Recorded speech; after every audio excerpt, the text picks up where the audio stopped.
Hello, beautiful people. I hope everybody's okay. Everybody's hungover. We're just giving a few minutes for Matt to come on because I understand he's a little bit fragile today. I hope some of you can join us today. So let's see if Mr. Matt is around when he's finished because he poor guy, he celebrated the coronation too much. Hello. Hello. And I guess many of you are also celebrating the coronation today.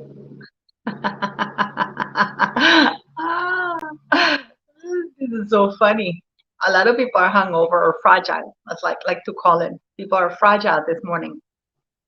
Well, it's afternoon in the UK, so it should be interesting to see how many people are able to join me today. And Matt, I'm waiting for him because Colleen Louise, thank you so very much. Yes, everything's well. Everything's doing well. I have a guest coming in. Let me see. I think that's our gorgeous Matt.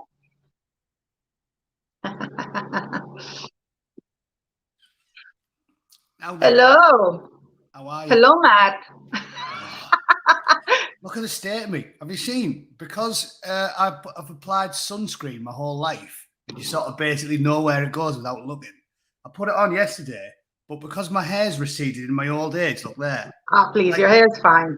I only covered it like there, so I've got like a red stripe across the top of my head there. It's killing me.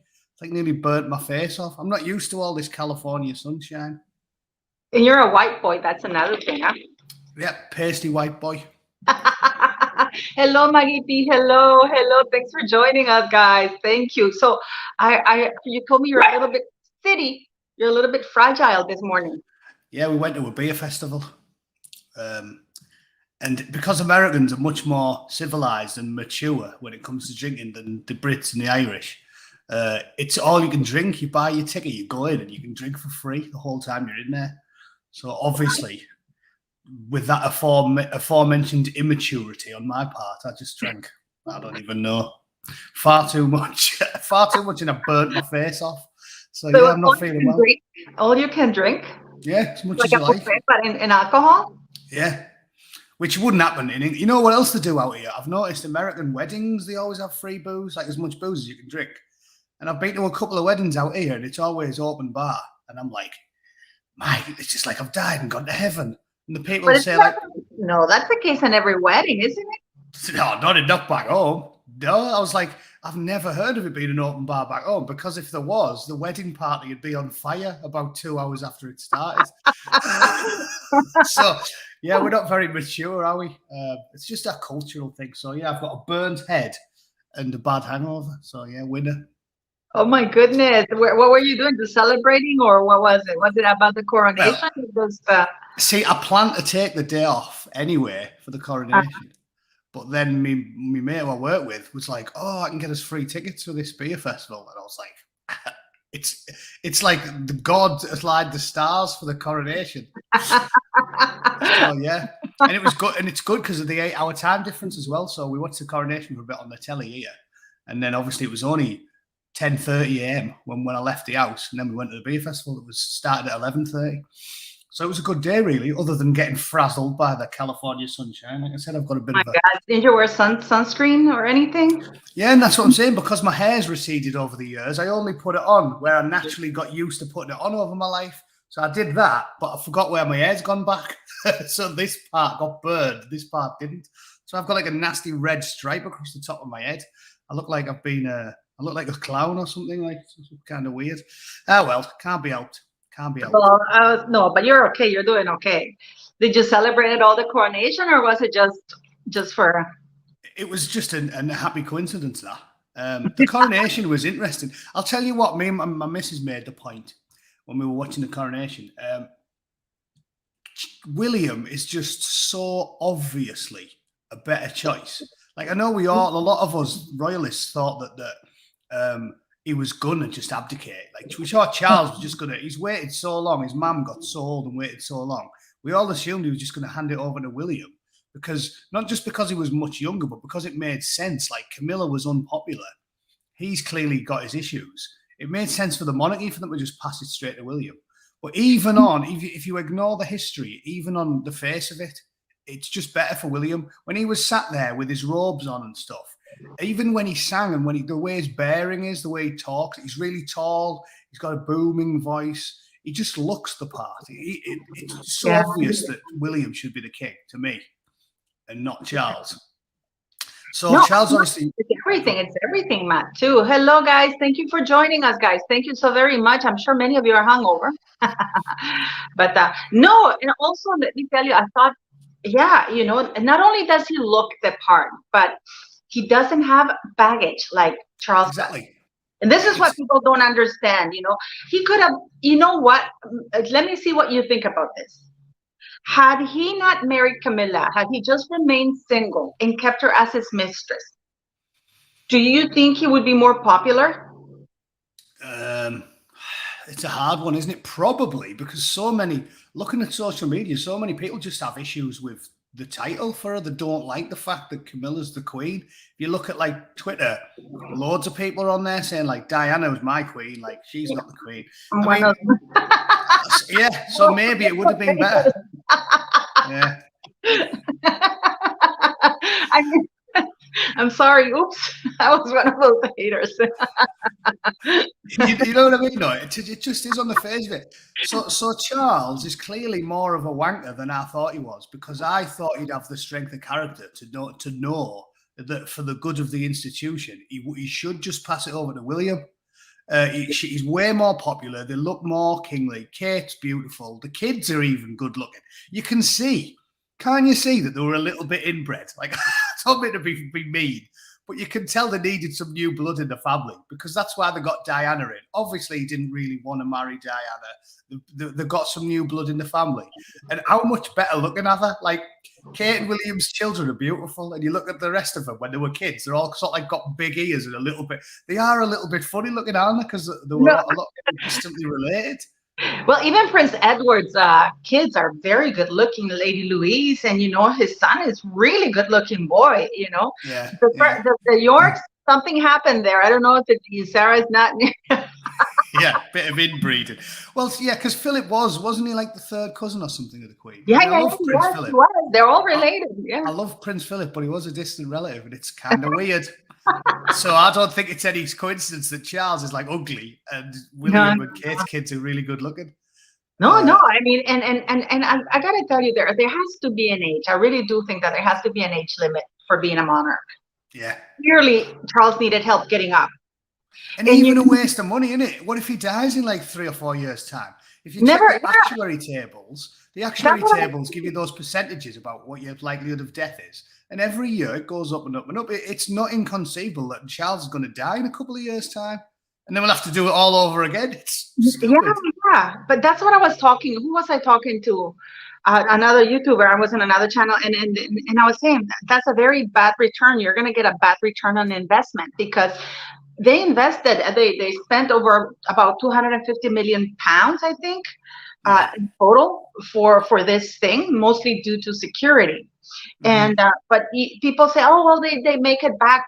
Not Charles. I can tell you, like not with Charles. It's very bad return on investment. Whereas with I think people keep saying, well, William is too young, and I'm like, he's 40s. They're in their 40s now. They're starting their 40s. I mean, yeah. Like I said, they're the whole package to me. William, the way he talks, his bearing, he just looks better.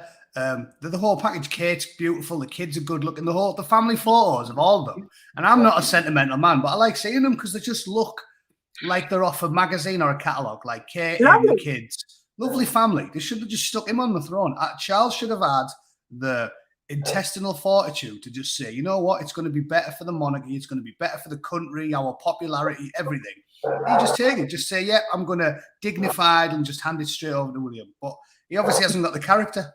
He feels the need to. He's too narcissist. He's a narcissist. You're gonna have to pry that thing from his cold, dying hands. You know. The other thing is, I was thinking, is like Parliament. They didn't have to be. If you go to the royal.uk succession in the royal website. It tells you that Parliament has to offer you the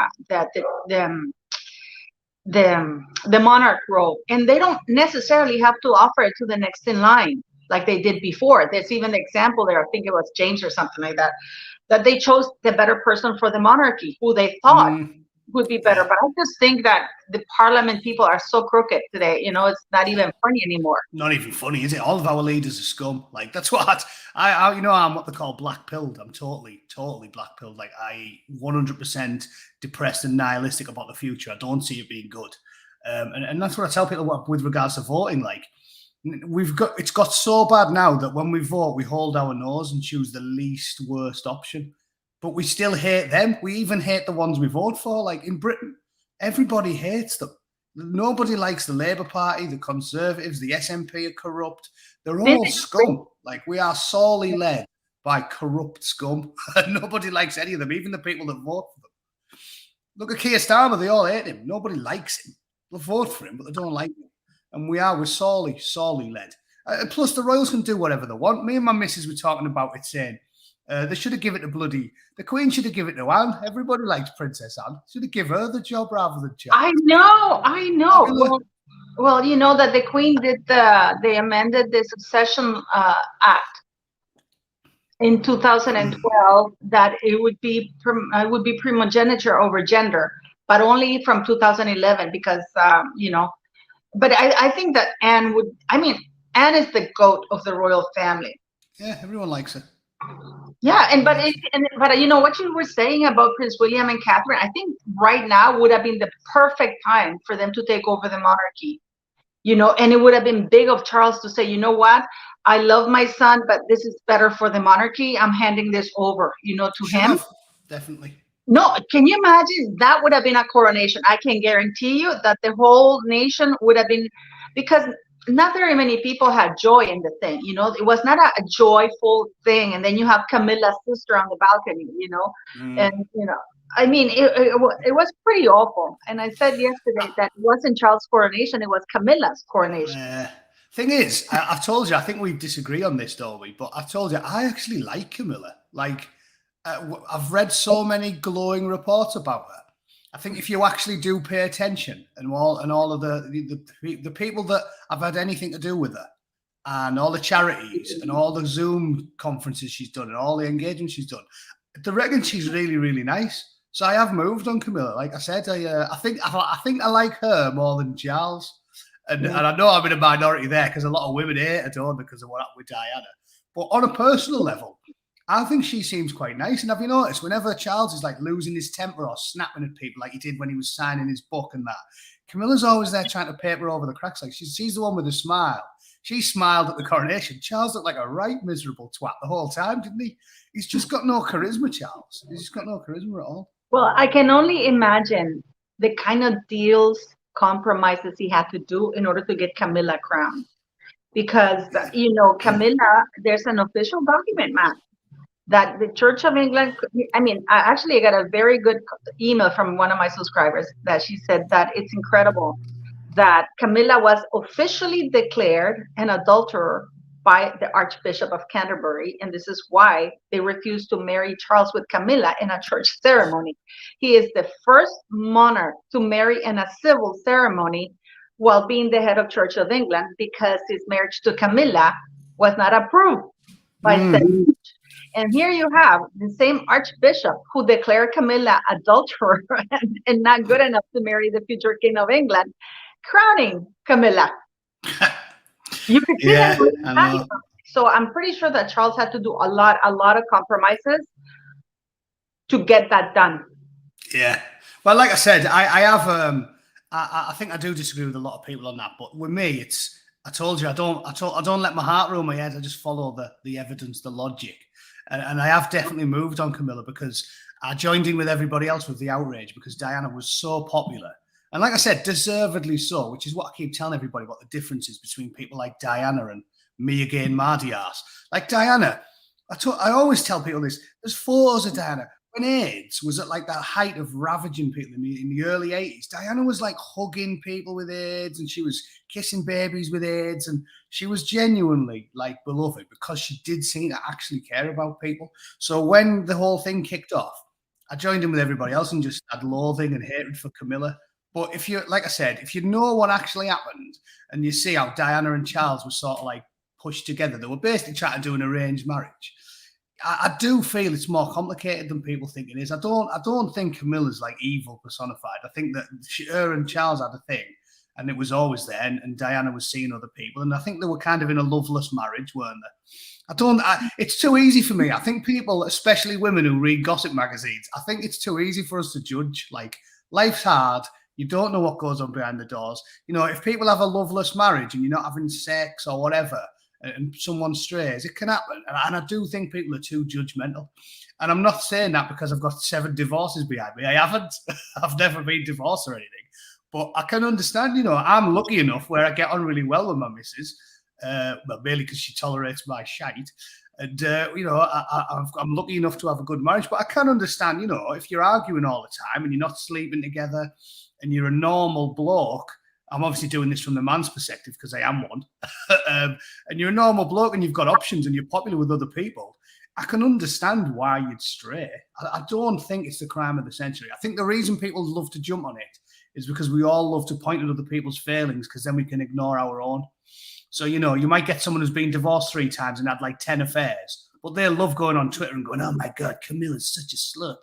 Because it's like, it's easy to judge, isn't it? So I try not to be judgmental with things I know a little about. And I think gossiping about marriages and divorces and affairs and stuff, it's easy to judge, isn't it, when you're looking from the outside? I try to have a clean slate with Camilla and just judge her on what she's been doing for the last 10 years.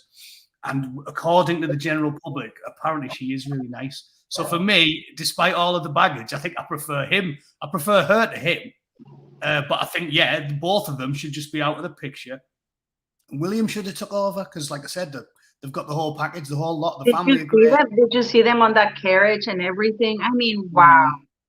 Wow. You know, I was like, he's waited 70 years for this moment. So it should be, you see, the monarchy is not about an individual and what an individual wants. The monarchy, it should be about the rule and who can perform it best. That's the whole point of things. And I got to tell you something. All the arguments that Princess Diana had with Charles was because he was having an affair with Camilla. So you know, so in a way, it's kind of like, oh, well, it's, and you know, I'll tell you something. Had Charles only had a love affair with Camilla, I would be spot on with you. But this man had a love affair with Kanga, who died in 1997. He actually loved her very much. That was Camilla's biggest threat.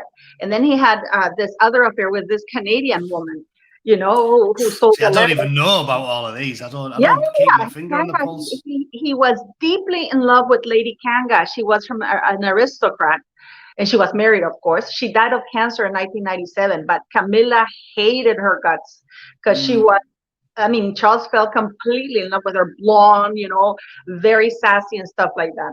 I had a lady who said a comment yesterday, said, well, you know, Charles and Diana had nothing in common. So I went back with this. Charles and Camilla literally have nothing in common other than the hunting, which they don't do anymore. Camilla is not a well-read person at all. Whereas Charles loves to read. Sorry, that's city. Camilla, she took some painting classes when she was after the guy, when they went to Italy, you know, just to kind of pique his interest. She's a chain smoker. She's not a healthy eater at all. You know, she doesn't care about the environment. This is a woman who's very untidy. He's completely the opposite. I mean, you can tell she's a smoker. Christ, I think she's a right leather-faced old boiler to look at physically. She smokes a lot, but this is why her face is so wrinkled, because she's a chain smoker. You know, people were joking that probably the reason why she wanted the coronation over is because she needed to take a smoke. Yeah, well, you can definitely tell by looking at her. But as I said, I just can't believe William. And my missus was pointing out, you know, even when he talks, he's got like a booming voice. He's good. He's just kingly, isn't he? To me, he just looks the part. He's big. He's got a booming voice. And I was just sat there watching him in the background singing, thinking he should have this gig. Definitely better. The other thing that made me laugh was when he was pulling on. You know, they give him all of these like ceremonial items. Uh-huh. Oh, there's the rod and there's the scepter. And then when he got the glove, and because we have a laugh and call him sausage fingers, he couldn't get the glove on. It was like O.J. Remember when O.J. Simpson was pretending he couldn't get the glove on in his court case? Remember that one? Johnny Cochran. He said, if the glove don't fit, you must acquit. And he gave him this glove. With that one. And he gave him this glove that clearly fit him because he did it. And he had the glove that clearly fit him, and he was going, I can't. That's what King Charles reminded me of when he was putting the glove on. He's like, O.J. Simpson. He was like, I know, I saw that. You know, I also thought about that. yeah. No, but you were right. I mean, hand on heart, had Prince William and Catherine been the ones crowned yesterday, I pretty think you would have been very proud and you would have gotten up to see it. I think you would have a different attitude because you would really be excited about the new king. Yeah, it would have been 10 times better. It would have been 10 times better. But as I said, you get what you get, right? And as I've told you, ultimately, I'm a reluctant monarchist, really, because of Charles's behaviour with this constant woke stuff. And I've told you this the last time we talked.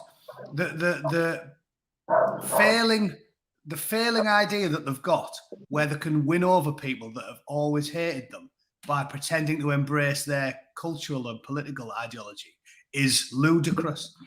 And Donald Trump won because he unapologetically played to his base. And what the morons, and again, I've been proved right, because we just had our elections this week. The morons in the conservative positions in England, i.e. the Conservative Party and the monarchy, have spent the last few years pandering to the people that hate them, thinking that it's going to make them popular with them. Do you know what I mean? But they have a pathological hatred for them. So Charles is waving the flag for all of the hardcore Republican choices, the anti-monarchists. He goes in on all their little political adventures. And Matt, you're try to take off your mic, the thing, try to unplug it because it's a lot of sound or something like that. I can't hear anything.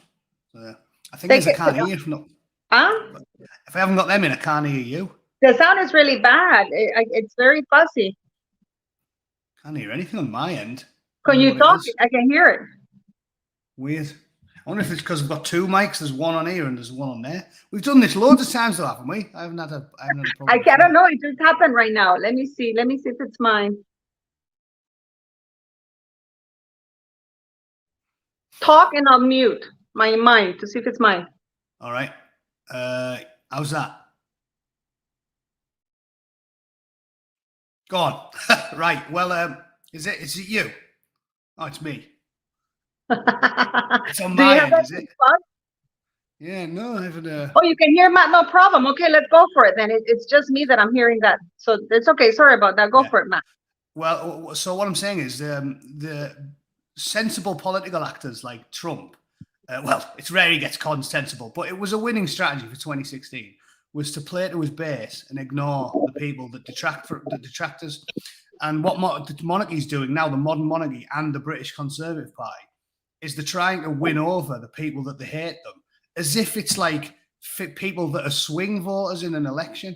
But what they don't understand is they're not swing voters in an election. The people that Charles is pandering to are hardcore, full-blown, anti-monarchist Republicans. And he can follow them on any of their little soirees as much as he likes till he's blue in the face. They will never become monarchists. They'll go, come on, Charles, we're going to this Extinction Rebellion event. Come with us. And he'll go, yeah, I'll come with you. Oh, come on, Charles, we're all going to be vegan. Oh, nice one, I'll be a vegan. And then the second it comes to it, they will bulldoze Buckingham Palace and bury Charles in the rubble. And these fools think they can win them over. They're not fence-sitting. They're not swing voters. They despise everything they stand for. And the Conservative Party and the monarchy are pandering to the people that loathe them, thinking that they can win them over, and they can't win them over. So they should be playing to the base, which is the monarchists, and the majority of the British public, however high it is, 70%, that reluctantly support or just ambivalently support the monarchy. And they're not doing it. They're spitting in the faces to try and win over people that will always despise them. And it makes no sense to me at all. And I've been proved right with the elections because I voted Conservative for 12 years. And now I've said, I'm not doing it anymore. You've just spat in my face for the last 4. I'm not doing it. I'd rather see the Reds in Downing Street than vote for the fake left-wing woke conservatives. I'm not doing it anymore. So screw you. And that's what's happened. People are fed up with it. And that's and Razor Blade's correct in the comments. It's exactly what's happening. So Charles is an idiot. And if it kills the monarchy, well, so be it. At this point, he's annoyed me at the fact where I've gone, you know what? I don't care then. If he wants to be a sound piece for the people that despise Britain, hate the British flag, hate the working classes that live there, hate our culture, our traditions, well, go on then. Good luck to him. But you won't see me weeping over the demise of the monarchy if they don't change things around. Well, yeah. Also, let me tell you, did you see that woman? I think he's an actress at Bridgerton or something like that. And she was complaining about how much whiteness in that balcony. Can you imagine if I had said that about black people? There's too many blacks in that balcony, you know, too much black, too much Oriental in that name. This is what I mean. These people are mentally ill because they're a political ideologue. They can't get common sense doesn't penetrate the brain of the woke because they've been possessed by an ideology. On the face of it, it is a ludicrous thing to say because it's a family. It's a family. You can't just suddenly decide that half of the family are going to be black. It's just a family. If the whole family was Chinese and had always been Chinese, nobody would be going, whoa, whoa, where's all the white people? It's a Chinese family. On the face of it, it doesn't make sense. It's like me, like I said, it's like saying Idris Elba, whoa, you're not white enough. He's a black guy. Who cares? On the face of it, that is it is the stupidest thing I've ever heard. It's like someone having a pop at me for my missus and we have a load of kids and they're all white because she is as well. It's like, oh, there's not enough black kids in your family. Well, I'm a white guy. What do you want me to do? What do you want me to do? The family is white. The Queen's white. Philip was white. Charles is white. Camilla's white. the family are white. I don't even understand how that's a criticism. It's ludicrous. But also, I gotta tell you something. It's like what people don't understand is that. Wait 1 second. Roger, cerrar la puerta, por. What people don't understand is that the Queen has black descendants. She's descendant from black people and Asian. You know, so it's like Meghan Markle's kids. Those kids are whiter than you, Matt. They're even ginger. You know what I mean? And people call them black. No, and that's why I joke about it, don't I? And say Meghan Markle's not even black. I said, my ball sack's got more of a suntan than Meghan Markle, and I don't get it out very often. It's ludicrous to me. It's just ludicrous. It's not an argument. And what this is what I'm talking about. And the people that make those arguments are the people that Charles is pandering to. The irrational, insane woke are the ones that Charles is pandering to, thinking that they're going to turn around. Like, these people despise everything his family and his country stands for. And he thinks he's just going to go to a few protests with them for a couple of years and then they're going to go, you know what? I love the royal family, me. I'm a dyed-in-the-wool monarchist. It's not going to happen. So he should play to his base and ignore them. In fact, he shouldn't just ignore them. He should smash them. He should be literally like going on TV saying, this is a country with 2,000 years of history and heritage and culture. And if you don't like it, leave. I'm not playing this game. I'm not interested in pandering to people that hate us. Why should we? Jesus, maybe it's because he thinks he's like God's involved. And Jesus used to say, you know, if someone strikes you on your left cheek, offer them your right. Normal humans don't think that. Normal humans think if you slap me on my left cheek, I'm going to slap you on yours twice as hard. I want him to crush his enemies, not pander to them. It's ludicrous. They should all leave. Yeah. There's a lady, thank you very much, Pancakes. Hey, everyone. Who was the young lady in green dress cape participating in the coronation ceremony? Can anybody answer that? I don't know which. Wasn't it Princess Anne? I don't know off the top of my head. Lady in the green dress. Because she had a green cape, you know, because she was riding the horses, and she had that feather. You know? Everybody's talking about the feather, you know. That, you know, they sat her in front of Harry, and then Harry couldn't see anyone. I mean, Harry, what a mess that guy was. You know, he could have had. This is a man who truly could have had something, the whole world at his hands. You know, he could have been very popular. He could have been everything, you know. I know. But that's life, isn't it? That's life. You don't get what you think you deserve. If he'd have made the right choices, married some popular, charming woman, and just stayed the youthful, sort of happy-go-lucky type that he was, he'd be the most popular one in the family by far, wouldn't he? Oh yeah, the woman with the sword. The one that the lady. I think she's I can't remember. She's something from the House of Commons or something like that, or Parliament. She's a speaker. You know, the lady that was carrying the sword for Charles and stuff like that up and down. Oh, that was Penny. That was Penny Mordaunt. She's just a politician. She's a politician. Yeah, there was a few BBC stories about her, and Penny Mordaunt wielding a sword. Yeah, she's just a conservative. She's just a conservative politician. She was one of the favourites in the Tory leadership. She could have been the Prime Minister. She was one of the favourites before. And what happened? Before Sunak got installed. Well, Sunak got installed, didn't he? I mean, think about what that is. This is what I mean. We're screwed. We're living in this. The globalist psychopaths that run the world are getting what they want, and it doesn't matter what we say about it, because they promised that the Conservative Party membership were going to pick the leader, and the Conservative Party membership picked they picked Liz Truss. So Liz Truss got ousted, and Rishi Sunak got installed. And Penny Mordaunt was another one who was put a hat in the ring, but she wasn't as popular, so she didn't win. But she was a prospective Prime Minister. No, but it's got to tell you, I thought that Charles would be really thrilled, but I looked at this man, especially at the balcony. He looks like he's aged like 20 years in the last 6-7 months, and I don't think it has anything to do with his mother's passing. I think it's just so much wrangling, so many compromises he's had to do to get Camilla crowned, you know, and it's you know, we have a sympathizer with you here, Lynn. Yeah. The thing is, if you talk to some charities in the UK, they love Meghan Markle. They say the same things about Meghan Markle, how lovely she is. I haven't heard much about her. I really everything I've heard about her has been negative. And like I said, that's what swung me on Meghan Markle, because she was liked for several years, and then stories started coming out about her. Like I told you, the big one about Meghan was Wimbledon, because you're always supposed to meet the crowd. It's like a tradition. When you go to Wimbledon, they let the crowd into the royal box, and pensioners, usually old women, because they're the ones who love the royal family, usually all the pensioners go in and meet them. And Meghan told the coppers to throw them out and lock the door. And the stories in the papers, it was all over the papers, was the old lady was saying, one old lady said, even the policeman looked embarrassed. Said the copper came over and he was like shuffling his feet. He was like, sorry, ladies, she doesn't want you in here. You're going to have to leave. And all the old women were like, well, we always come and meet them at Wimbledon. It's like a tradition. They're like, no, Mardy Arse doesn't like you in. Get out, commoner. So the story started coming out that she was a bitch. And that's what turned public against her. Like I said, after years of positive stories about Meghan Markle, it was the gossiping of the general public that turned them against Meghan Markle. And then the final nail in the coffin was when Meghan Markle played the race card instead of conceding that she was in the wrong. If she'd have held her hands up and said, listen, I'm sorry, but I felt like I'm an actress and I felt like I was on Hollywood Boulevard and I'm getting attacked by fans, I tell them all to piss off. Nobody would have minded, because actors make their own money.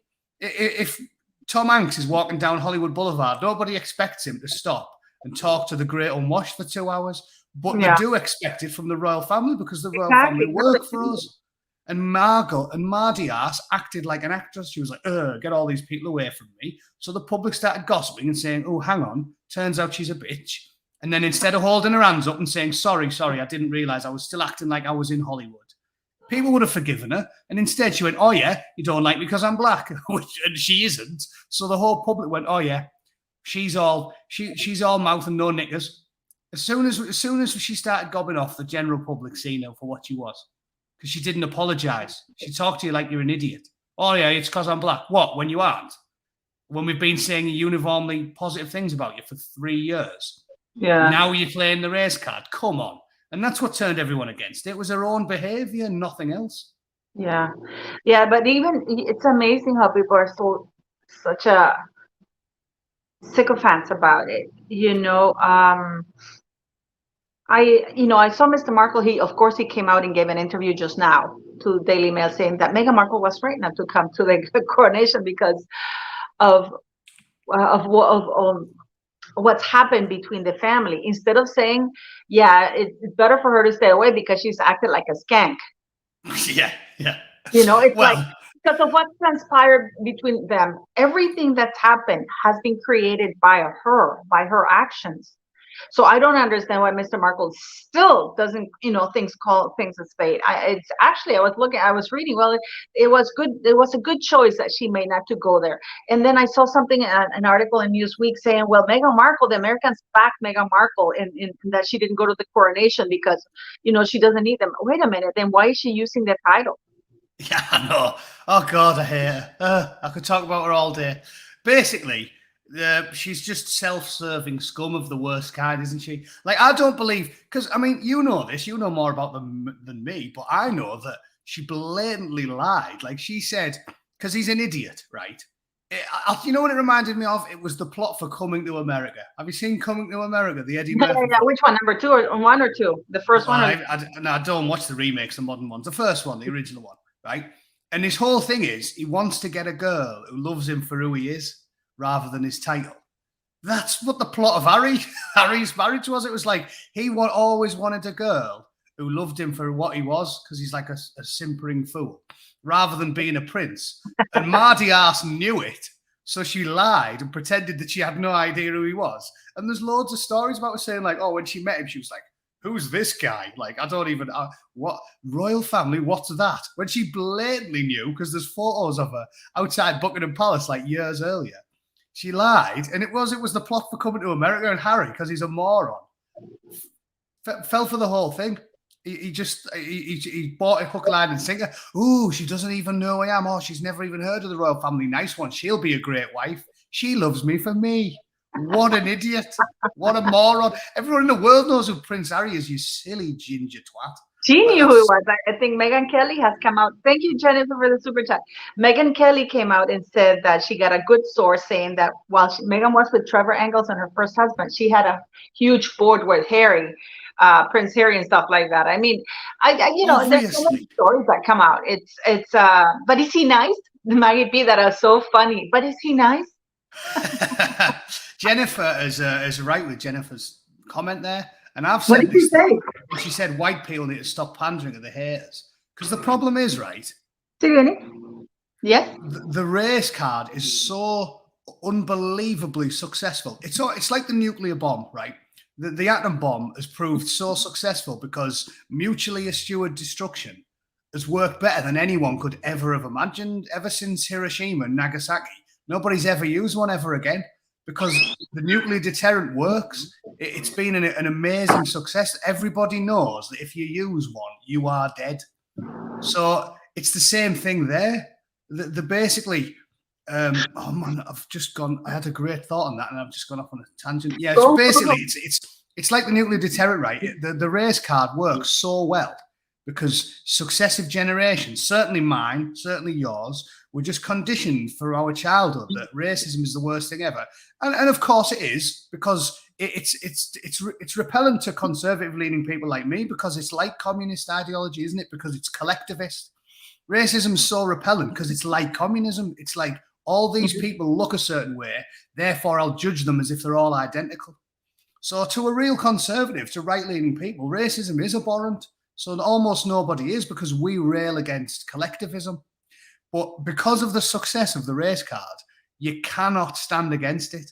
No politician in the last 30 years has ever stood against it. If somebody says you're a racist for the most trifling, ridiculous, perceived slight, they still apologize. They go, oh, I'm so sorry. Oh my God, I'm sorry. None of them do what she's advocating and say, what are you talking about? I'm not a racist. You're purposely trying to look for offense where none was given. So shut up and leave me alone. But nobody will do it. They always instantly cave. So it's been a glorious success for 30, 40 years. We can't, no politician has the courage to stand against it. Second to pull the race card, you're done. All people like Rishi Sunak or Sadiq Khan have to say at any debate is racist, and they've won, because no politician will go, no, I'm not. You're just a moron. So what can we do? We've got no defense against it. Well, the United Kingdom, at least before, they used to have, it's a criminal offense to misuse the race card.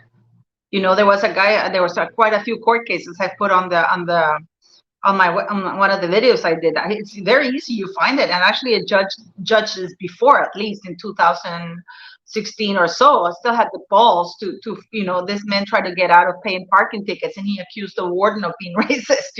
Oh yeah, yeah. Of course he did. Of course he did. He You always parked. do. He parked in a disabled bay. So the warden came and said, "Wait a minute." He gave him two verbal warnings, right? And the guy just got very very aggressive. And then when the warden said, "Okay, I had enough. Either you move it, or this is a hospital. This is a disabled bay. Remove this thing." So he got a ticket, and then he accused the man of being racist. And the judge I love the sentence, that the judgment that he gave. He said that accusation it created very deep, was very hard to improve, and it affected the reputation and everything else of the person, because how can they defend themselves against something like that, just to get out of paying a parking ticket? So he sentenced the guy to 12 months in jail, suspended, and then he made him pay, I don't know how many thousands. Good, but obviously he's in a tiny minority of judges that's willing to stand against it. Because think about it, it is abhorrent, really. It is abhorrent. It's as bad. Well, not as bad, but it's almost as bad as a woman that lies about getting raped, because for every time it happens, you make it harder for someone to get justice when it does happen to them. So because in this day and age, it's shocking. It's just all the time now, because almost nobody's racist, because we've had like 40 years of indoctrination from a liberal school system that has rightly pointed out that racism's ignorant and stupid because it's a form of collectivism, right? So it is really, really stupid and ignorant. So we know it. So almost nobody is a genuine racist anymore. And yet they play the race card 10,000 times a day. So now, if someone is, on a rare occasion when someone is genuinely a victim of full-blown racism, nobody believes them. So it's sort of like a woman lying about getting raped. It should be punishable, because now some poor bastard, some rare occasion will happen where some poor bastard goes into a job interview or something, and because he's black, the guy in there goes, "Ugh, we don't hire black people," like genuinely racist to him.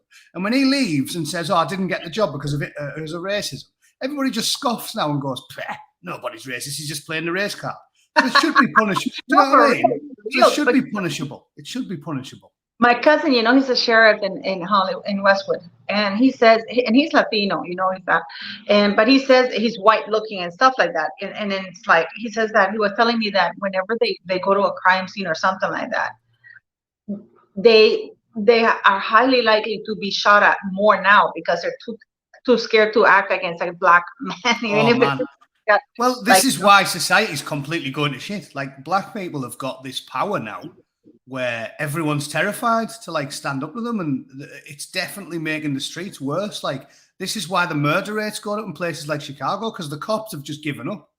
Cops have given up. Think about it. It is definitely demonstrably, provably true with the numbers that you're less likely to get shot if you're black. Not more likely, because if you do it by number of police interactions, white guys are way more likely to get shot.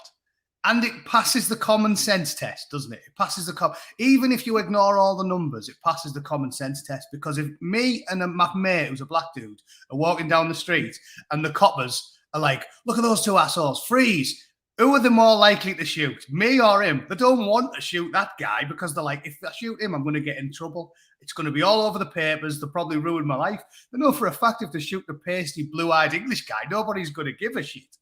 So it even passes the common sense test. I can tell you an amusing anecdote about that as well. Out here in America, I often get mocked because of my accent, right? Like, and I say this all the time, but this is linked to the story. Just hear me out. It happens all the time because I'm white and British. So, like, I'll be walking through a beer garden or a bar or a restaurant out here, and someone who knows me just well enough to say hello to, like hardly knows me, I'll shout out something like, "Hello, governor," or some like terrible British piece of lingo. And I always laugh and say to them, "You wouldn't do it if I was Chinese or Nigerian, would you?" Like, no one shouts, "Oh, hello there." It's true. Because it's like racist, but no one mocks like their accent or the way they talk. And it's exactly the same with the police now. You don't even need, the numbers are there, and I've seen them, but just think of it, the common sense test. Like, if you were a copper and there was a mob of like 10 people smashing something up, and you thought, right, I'm going to have to shoot one of these guys to get the crowd to disperse, who are you going to pick? You are not going to pick the black guy, are you? You're going to pick, hopefully there's a pale blonde or a ginger there and you can shoot him, because then you're not going to get hauled over the coals for it. And that is what's given them the power, because they know it. They know it. They're going into shops and looting in America now because they know it. They know they have the power to do it. And I don't. I guarantee if I walked into one of these grocery stores and just started picking shit up, the security guard, especially if he's a black dude, will just happily hit me over the head with the truncheon. But if it's a white security guard and the guy stealing is black, you're way better off just letting him leave, aren't you? Think about it. You are way better off. It's not worth the hassle. That young lad now who chokeholded that crazy homeless man on the subway, they've released all of his information. Politicians are getting involved. They're baying for his blood, and they're going to get it. They are going to get it. But if the roles were reversed, if the guy getting choked to death was white and the guy doing the choking was black, it wouldn't even be a story. Nobody would be talking about it. It happens every day. Elon Musk tweeted something about it with the numbers that were quite shocking. In fact, I can get up Twitter. No, it's talking about, like Justice Smollett. This is a guy who incited hatred, who was found guilty and is walking around free, and he's going to red carpet stuff, and everything, And I'm like, people are hailing this. Democrats are like, oh my God, and it's like, why are you not asking him? Why aren't you in jail? Why did you lie? It's like everybody's. I mean. And I just heard that in California, they're trying to approve 1.2 million to each black person as retribution. Yeah, did you read that? Not retribution, reparations. Reparations, sorry. Retributions is somewhat different. But yeah, it's ludicrous. And the numbers that Elon Musk tweeted about were... Go for it. And I can tell you, Amir, right? So it's from 2018, interracial violent crime incidents in 2018. Black on white, there was 547,000, so more than 500,000 violent crime incidents, black on white. And there was 59,000 white on black. And on the meme he shared, the TV cameras just on the 59,000, and they're ignoring the 500. So there's been more than 500,000 attacks on white people, and there's only been 59,000 white on black. But that is all the media talks about. So as I've said, I've got the common sense test, but I've also got the obvious, the numbers, the data from 2018. And that's what I'm saying. The exact opposite is true of what the mainstream media and the activists and the politicians tell you now. The exact opposite is true. Black people are less likely to get shot, far less likely to get shot, far less likely to be tackled, and everybody knows it. Everybody knows it. It's given them a power. And that's why the crime statistics are going up, because the miscreants now are empowered. They know if I walk into Walmart and grab a TV, the security guard is just going to let me walk out, because it's far too much hassle and trouble for him to deal with if he stops me and it gets violent and someone sees a video of a white security guard wrestling or choking or punching a black guy. So they all know. And it's massively stitching up the black community, because now all of these young black kids feel empowered. They know that they can get away with it, and it's making them turn into petty criminals. So it's the people it's affecting most negatively is the black community, because of the racism. It's stitching them up. Clever black educators have talked about it. Thomas Sowell's a famous black professor and educator and writer in America, and he says, like, the worst thing we ever did was start playing these race politics. It's just been hugely detrimental to the black community, hugely, and nobody cares, because up is down and left is right in 2023. The truth is anathema to these people. It's actually quite shocking. I was reading about this thing that's happening in the United States right now, where the Egyptians are incredibly angry with Jada Pinkett Smith because she's Cleopatra, and they don't do it as a movie or a fantasy or fiction. No, it's a documentary, and they have these professors or whatever stating that Cleopatra was black, or that everybody else, and it's like they're appropriating everybody else's history, which is, I'm just going to bring this just a little bit back to which is why, for example, Meghan and Harry had such a huge role that they could have done something very positive about the race thing. Start spinning it into a very positive message. Instead, they stoked all the divisiveness, all the hatred. And you know what really bothers me? That people eat up lies. They know that, I mean, this has been debunked so many times, and I still hear people calling the royal family racist, in spite of the fact that it's been proven that Meghan Markle lied. Harry could have done so much about it.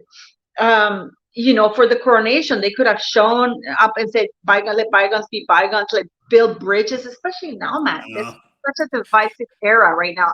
I'm not kidding. I mean, when I grew up, we had there was more of a community sense, societal sense of help. Now it's shark eat shark. And the more you expose, the more you lie, the better. The more attacking the white people, or getting even. People wanted to. I saw this black lady wanted Charles to apologize for relatives that been dead. Ludicrous. It's ludicrous. Well, see, think about that logically and rationally, right?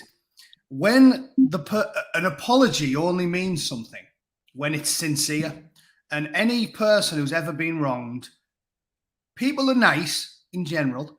If an apology is sincere, I almost will always accept it.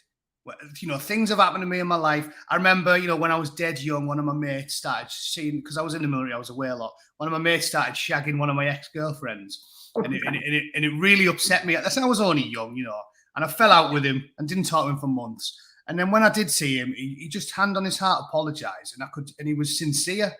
And it meant a lot to me, because he said, we're young lads, it's hard to say no to a good-looking lass, and he was sincere in his apology, and it touched me, and I accepted it, and he's one of my best mates now. It's all forgotten about, because it was sincere, right? It means a lot, of sincere apology. What doesn't mean anything is when you know that the person doesn't mean it, when they say, oh yeah, I'm really sorry. Like the guy on the guy on Falling Down, when he shoots at the burger restaurant, and he's like, "Oh yeah, well I want a breakfast," and he's like, "Oh well, I'm really sorry," and then he goes mental and shoots the place up, because it's insincere, right? On the face of it, these apologies they ask for are totally and utterly ludicrous, because they're asking for apologies from people who had absolutely nothing to do with anything. When they'll be asking Gordon Brown to apologize for the slave trade that ended 200 years before he was born, and he goes on television and goes, "Oh, I'm really sorry." It's meaningless. They only do it because they want to humiliate a powerful white leader. They literally just want to embarrass them, because they know the apology is worthless. It doesn't mean anything. Someone apologizing for something that happened 250 years ago is about nothing other than power and embarrassing them, because the apology is worthless. Of course it's worthless. It ended hundreds of years before he was ever even born. It's ridiculous. But the way they apologize is this. They don't say, "I'm sorry I screwed up." It's, "I'm sorry you feel, if it makes you feel that way. I'm sorry you feel that way." It's not really saying sorry, is it? No, it's exactly like that. Exactly, yeah. It's an insincere, pointless, meaningless apology that means nothing.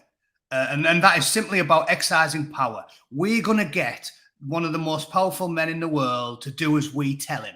Haha. It's just childish almost. So again, they should just say, "What are you talking about?" But none of them will, because they're cowards.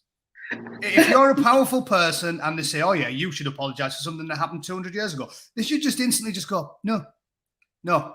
Nobody born recently was alive. It's got nothing to do with anybody. Shut up complaining. I will not apologize for the sins of my long-distance forebears for crimes against people that you don't even know. It's ludicrous. It's like you apologize. It's like you apologizing for me. I don't know. Dig up some historical event where people from Nicaragua or Canada, did something mean to people from England. I'm really sorry, Matt. I'm not going to go, "Oh, well, cheers, Paul. That was a heartfelt," but it's bollocks. It's meaningless. And again, it just passes the common sense test. Normal people know it's ludicrous. No, it doesn't happen with Europeans. It doesn't happen with Europeans. The Vikings invaded Great Britain and went through the whole country. They only got stopped when they got to Alfred the Great in Wessex. They took over the entirety of the north, raping, pillaging, doing what the police. And you don't see English people going, "Right, the King of Norway needs to send us an apology," because it's ludicrous. It's ludicrous. But they still demand it because they're playing a political game. It's actually disturbing, Matt. I was looking, and then I read this article that they're getting reparations, and then I'm thinking, what the hell's going on? How about, okay, how about, why aren't they asking reparations from the Black Africans who are still enslaving people in Africa right now? Yeah. Because they're Well, the ones selling their own slaves. That's how they got to not to Britain. They got first to Spain and Portugal. Later on, like a century later, Britain joined the party and was the first one to abolish it. You know, well, but why aren't they going for reparations right now? Like right now. Well, the inconvenient data there is, again, it just shows how ludicrous it is. I was listening to a podcast with Douglas Murray on, and he was talking to this historian about the numbers. And I think, if I'm remembering correctly, he said they believe it was something like 8 million black slaves went to America, but they reckon 12 million went to the Ottomans, the like modern day Turks. 12 million, so 4 million more. And that was a full-blown genocide, because now when you go to modern-day Turkey, there's hardly any black people. And he said it's because the slavers in America let them be, just used them as slavery, but they didn't like stop them from breeding. That's why there's tens of millions of black people now.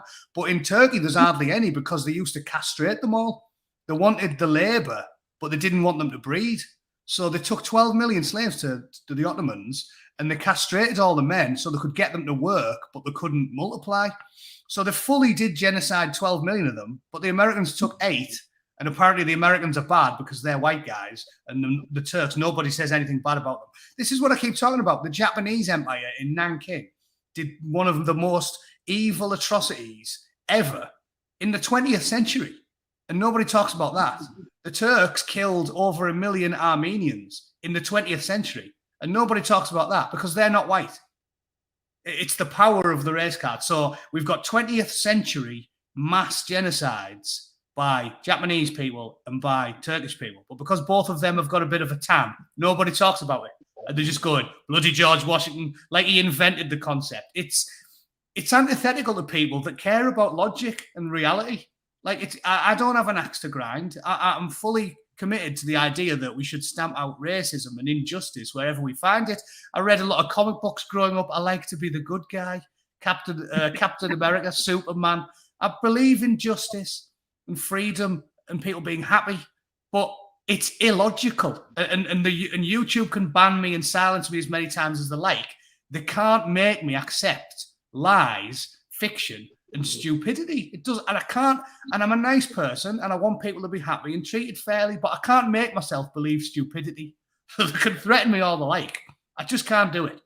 And like I said, when you look at the data and the numbers and the historical events, as if this slavery, which has existed for 10,000 years, Still going on, still going on now, yeah, as if the concept was invented by George Washington. It's ludicrous. It's laughable. And if an apology from, I don't know, again, much more recent events, you don't see the Canadians, 1812, they burnt the White House down. You don't see the Americans going, we demand an apology from Canada for setting the White House on fire. And that was a lot more recent. That was a lot more recent, but you don't see them doing it. The Brits, you know, there's a big standard, a battle standard flying above the officer quarters at West Point in America. And it's because in the old days, it was a big deal to take the standard. You know what I'm talking about? In like Napoleonic War, they always had a standard. There's a really great scene in the Sharpe novels where Richard Sharpe steals Napoleon's standard. And they took ours, and it's to this day above the entrance at West Point. And the Brits think that's kind of cool because it's like our attitude is, it was a long time ago and it was a war. So you took that fair and square in a war. And we don't cry about it. We see the British officers go over there on secondment and they see this British flag above the entrance that they stole from us in the War for Revolution, American Revolution. And they think that's kind of cool. The Brits and the Americans and the Canadians, we've all had our little fracas. And even with the Europeans, we had fights with the Germans and the French. The Germans and the French, we had 100-year war with the French. And we don't cry about it now and go, oh, the French owes an apology. It's like, it's all water under the bridge. But they bring up things from way longer ago that were way less detrimental and violent. And they go, oh, yeah, you've got to apologize for that. This is what I'm saying. I do not believe that they're sincere. I fundamentally believe that they are playing a political game. And they know that we know that they're lying. Like, we know that they don't care. No living person cares at all if King Charles gives them an apology for an event that happened 300 years ago. They don't But care. Charles is talking about investigating thoroughly and talking reparations as well. Well, we've discussed this, Paula. Because of the power of the race card, he's a coward. He should just say, nope, not talking about it. It's ridiculous. But he won't because he's a coward. But it doesn't, just because he's a coward doesn't mean that there's a sensible claim to be made. It's ludicrous. But apparently they're doing it because he's ordering one to start. And I'm still like, once you go down that rabbit hole, you know, what is he going to do? And most importantly, where is this money to pay this reparations going to come from, Charles or the taxpayer? Taxpayers, yeah. As usual, Matty will have to pay the bastard thing. Yeah, I'll go and carry bricks on a building site for another 10 years to pay. I have to pay for everything else. The working class have to pay for everything.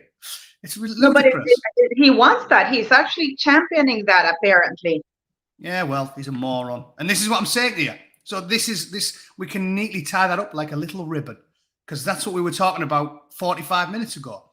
It neatly segues into that, doesn't it? He's pandering to the people that will always despise him, and he's alienating the people that should support him. So if he goes ahead with it and he goes, I'll tell you what then, I'll give you £1 billion of the taxpayers' money to make up for reparations. A week later, they will still cut his head off and bulldoze Buckingham Palace. They hate the monarchy. They hate the system. They hate the country. They're communist radicals, a lot of them, following their ideology. He can pander to them as much as he likes. All he's going to do is seal the demise of the monarchy, because if he gives them the money, monarchists like me will go, you know what? Get rid of the royal family. And the people that took the money will still want to get rid of the royal family. So he's an idiot. I like this comment about Nadine. She says, take the money off the table and no one will talk about slavery. Of course they won't. Money makes the world go around. No, but this all comes down to reparations. They want every black person. They want to make every black person in the United States and the United Kingdom millionaires, so they don't have to ever work for something that happened 200 years ago. And I mean, this is pretty bad that Charles, that's one of the first things he's doing, that it gives you an idea where he's going with this. This is why I said they should have gone to William. Like you said, it would have been so different and maybe take it in a completely different area. I would have just ignored that and would have, you know, focused on the environment to just, you know, ignore it. It'll go away. No, like I said, they'll kill the monarchy. They'll kill the monarchy pandering to the commies and the woke. They'll kill it because people like me take it personally, because, as you say, we'll pay for it.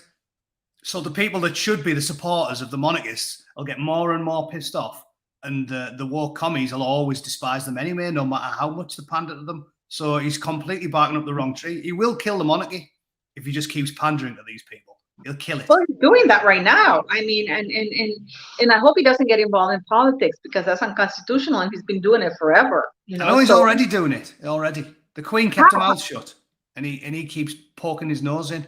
Oh, we have to do this. We have to get everyone off oil. It's like all of these things are political. They're nakedly political. Just stop oil is the big one in England. Extinction Rebellion. Which one is it? Which one is it? So just stop oil is this commie propagandists who say we're not allowed to use oil anymore, right?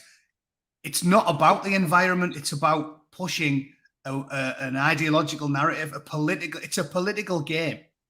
So if he's wading in on this, he is getting involved in politics. And that's what I'm saying. The Queen didn't do it. She never went, oh, you know what? We have to stop using fossil fuels. Oh, we can't build nuclear power plants. Because nowadays, nearly everything is political. So you have to keep your mouth shut. If he starts talking about stuff like that, he is playing politics. So he's already doing it. Yeah, but it's also funny because the Queen never talked about the environment and stuff like that because she used private planes and stuff. But we have him, two of the major environments, because Harry has Travelist, right? The better way, the sustainable way, the thing to travel and stuff like that.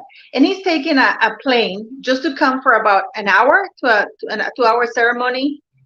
I mean, how much carbon footprint is there? And Charles ordered him to come or wanted him to come. And so, you know, and I was looking at that, and then he just came, wore Christian Dior badly, and then Christian Dior published it on Twitter. So he got paid. He exploited his father's coronation while basically contributing to harming the environment that they both champion. I mean, the hypocrisy of it all. Again, as I've told you, this is why I feel like I'm taking crazy pills all the time, because the world's gone mad. Mad. Like, even if we were doing this stuff 30 or 40 years ago, it'd be less ludicrous. But now, in 2023, it is just insanity. Like, you've got people like Joe Biden gobbing off about climate change when he turns up, because the numbers have got bigger and bigger and bigger, in a like 200 vehicle motorcade. Like, the carbon footprint of someone like Joe Biden is the equivalent of about 4.8 million plumbers, or, you know, bus drivers, bricklayers. The normal people are getting told by the most emissive people on the whole world, the most ruinous to the environment ever. They're getting told, oh, you can't take the kids to Spain for a week. Ooh, that's bad for the environment. See you later. And then he gets on a private jet, followed by a 200 vehicle motorcade. It's ludicrous on the face of it. Which is why I keep saying it. I feel like I'm going mad. I feel like I'm going mad because talking about this stuff, I just can't believe that there's anybody out there in a sane world who looks at it and goes, oh, yeah, that makes sense. It doesn't make sense. It's like the euphemism I've used is, it's like calling me a vegan whilst I'm eating a chicken McNugget. Like, literally, it's hanging out my mouth and you go, look at that vegan. No, it is the exact opposite of reality. John Kerry flies on private jets all around the world full time, yes, telling people that they have to worry about the carbon emissions. It's like, so go home, do everything via Zoom and shut up. But they don't. And this is the world we're living in. Harry, private jets everywhere. At least when you fly coach, if you're a plumber and you go on holiday to Spain for a week with a wife and kids, you're crammed on a plane with another 300 people. So it's minimizing your carbon footprint because there's 300 people on that plane. When a private jet goes up, it's literally in the sky for that one person. So his carbon footprint is going to be tens of thousands of times higher than someone that he's berating. So it's ludicrous. It's ludicrous. Yeah, but listen to this. He came for like less than 24 hours. Then he left because of Archie's birthday. And now he has to come back because on Tuesday he has the court thing. Yeah, so he's had more flights. He's got a bigger carbon footprint in 3 days than I'll make in 40 years. And then he's going to lecture me about not flying because it's bad for the environment. It's like I said, like I've got crazy pills. Like I'm taking crazy pills. The world's gone mad. It's like the world's fattest man calling Kate Moss lard ass. It's completely ludicrous. It's completely ludicrous. I just sit here going, what? You know what I mean? Ludicrous. There's a very good comment that I saw, a woman saying that pretty soon they're going to ask us to pay reparations to trans people because they feel, no, I'm serious. Well, yeah, hey, like I've told you, I'm happy to be a relative inhabitant of Clown World. Nothing you'd tell me would surprise me now. Nothing would surprise me. Mini me, that little dwarf from the Austin Powers movie. If he went on telly and started calling Michael Jordan a midget, I wouldn't be surprised. In the world we live in, I'd be like, oh, just another day in Clown World. This is where we live. No, it's actually pretty horrendous if you think about it, you know. I mean, the fact that we're talking about science, you know, this Dylan Mulvaney now is upset because they misgender him. I mean, sorry. Yeah, I'm not gonna call her she. That's insane. It's a guy. You know, if he was born with testicles and a penis, he's a man. No. Well, that's not how it works in Clown World. In Clown World, the bigger your dick, the more of a woman you are. That's the way it works. Get used to it. Get used to it. No, but apparently we women are clapping back, I gotta tell you. No, sorry, Paul, I've got very hairy forearms and a penis. I'm more of a woman than you. That's the way it works. That's the way it works. You might have squirted children out of your ovaries, but I'm more of a woman than you because that's the way it works. That's actually quite awful. It's quite awful. By the way, I gotta tell you, man. What were you fighting about? I saw you fighting on Twitter about the elections in the UK right now. Who won that? Oh yeah. So all that was the mayor of Middlesbrough. He's an independent, so I supported him because I don't want to support Conservatives anymore. And he lost by about 500 votes, and it annoyed me. And he lost because voter turnout was like 24%. And I was like, this is why we're screwed, because nobody cares. And this is why I feel like this is why I'm black-pilled. And I'm convinced the worst outcome's coming for us because the normal people are not interested. As long as the internet's on and they can just watch their entertainment, Netflix, and be entertained constantly, they're not interested.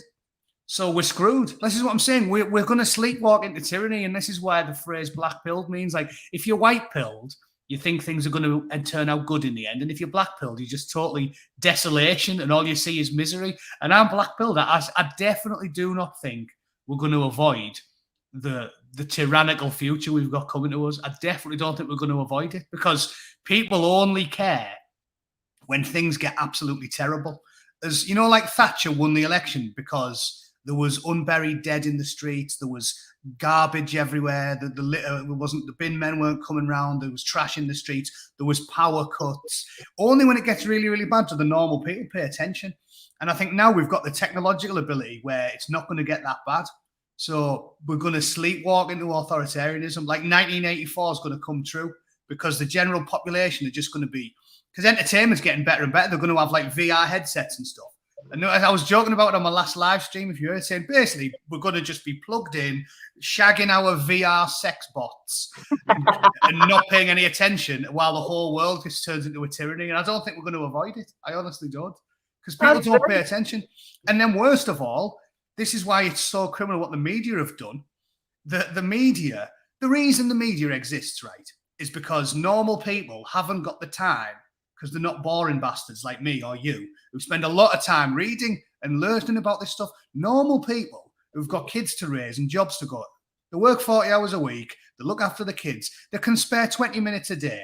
So what they do is they outsource the reading to the mainstream media, so they keep them informed. And now that they control the media, they can tell them whatever they want. Because normal people, like I said, I know the statistics from 2018 regarding the 600,000 black on white crimes and the 60,000 white on black crimes. I know the numbers, but the average person doesn't, because they're busy, and the mainstream media has outsourced the job of telling them what's happening in the world, and the powerful globalist psychopaths control the media. So the average person doesn't care. They're not outraged. They're not sat here like we are going, oh my God, has the whole world gone crazy? Because they're too busy. And while the entertainment keeps flowing and the media keeps lying, nobody's going to get outraged enough.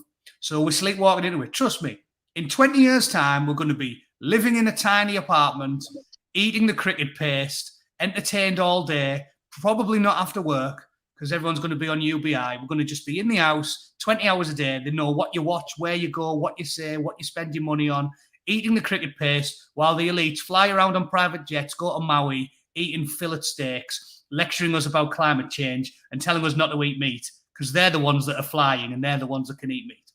That's what the world's going to look like in 20 years' time. So like I said, I don't care. Maybe it won't be that bad. I'm a stoic. I'm convinced no matter how bad it gets, I'll be all right. But it's going to suck. It's going to suck. No, it's yeah. I mean, I was thinking about that. You know, I don't know, Matt. You know, the way things are going, it's kind of like you watch people. The scary part of this, like you said, the kids don't want to read like real books. And the books, now that they're being basically banned, they're being rewritten to suit sensitivities of some other people. Thank you, Nige. Thank you very much. But it's for example, if you're a young kid and you watch Cleopatra, they call it a documentary. Ludicrous. You know what? No, I'm serious. If you're a young kid, because kids nowadays, they don't really want to investigate. They just, you know, they have very short attention span. They don't want to dig deeper. If you look at, you know, they don't want to read the book. So when they see the Cleopatra on Netflix, oh, she was black. There's a completely different history there. You know, this is why the Egyptians are rightly pissed, you know. It's like, for example, you put the Holocaust, and instead of having Jewish people, you put Orientals. No. Well, did you see the video I made about it? I'll get you a link so you can put it in the chat. Basically, put it here. I made a video all about Egypt, right? Because I found this great piece on the BBC website where they interviewed an Egyptian bloke. There's the chat. I don't know if I can put it in the comments. But basically, it's in the private chat there. Because of the power of the race card, as we discussed about an hour ago now, you need sensible minorities to talk about it. And the BBC got this Egyptian archaeologist, scholar, historian. You know, he knows what he's talking about. And he just ripped them to shreds. He ripped them to shreds. He was like, this is all lies. It's all lies. He goes, we know what she looked like. Her father was blonde. Her siblings were blonde. She was not black. And the black guy who's interviewing him as well, he's a nice fella. He's fair and impartial because he's black, so he's not a lunatic. Because most of these woke lunatics are like middle-class white people with purple hair. And he's like, do we know? Or is this... And he just lays it all out. He says there's paintings of her. There's pictures of her. We know what the dad looked like. We know what the siblings looked like. We know what she looked like. She definitely wasn't black. And the guy's like, oh, okay then. But they don't... This is what I'm saying. That is on an obscure, hidden, little tiny... I mean, it's me being the sad bastard that I am, listening to a bloody... It's like Africa Daily or something. Who in England's listening to the Africa Daily? Only sad bastards like me. So most people are getting the Netflix version. So in the future, just like Orwell said, history's been rewritten. In the future, everyone's going to think Cleopatra looked like Whoopi Goldberg. And she didn't. Oh my God. And there's going to be a tiny minority of people like us who remember the truth. But we're not running the world. And they don't even put a disclaimer saying that this is fiction or whatever. It's like, this is a documentary made by Jada Pinkett, who's very morally questionable to say the least. Yeah, she's an activist. So, she's really insane about it. But anyways, I gotta go. My son is calling me. But but wait, let's thank Matt, guys. Show him love. Go to his channel. And show him a lot of love, because let's face it, he's really hungover. I think he drank like 40 beers or something like that. So he deserves love. So go to his channel, subscribe, and I want to thank you for coming in here so much. I love talking to you. We'll do it some other time, because I love talking to you. And I because I have to go, but I want to actually talk about the Texas thing that happened, but we can talk about it later in another live. About the shooting. I always enjoy it. Mass shootings in the States, they're gotten out of hand, but we'll talk about it in another live. There's always very stuff that is interesting coming on, especially with Matt. So go to his channel, the Angry Bootneck, and as you can see, he's anything but angry. Yeah, it's a bit unfair, isn't it? Anyway, all right. Thanks for having me on. Have a good Sunday. See you later. Bye. Bye.